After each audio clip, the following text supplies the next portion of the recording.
To update your Redmi Note 15 Pro, simply make sure you're connected to the internet and then go to settings.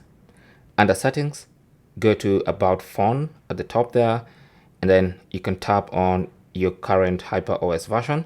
Now sometimes you might get a notification like that, and when you have an available update, it's going to let you know an update is available. You can read all about that update if you want to, and then when you're ready, tap on an update is available, and then tap on download update. So now it's going to prepare itself to start downloading the update, and now you can see the download is going on. So just wait for it to finish. Once it's done downloading, it's going to start the extraction process. Next step is finalizing, so just be patient. With everything ready, just tap on reboot now, and that's gonna conclude the process of updating your Redmi Note 15 Pro. Thanks for watching. Don't forget to like and subscribe, and good luck.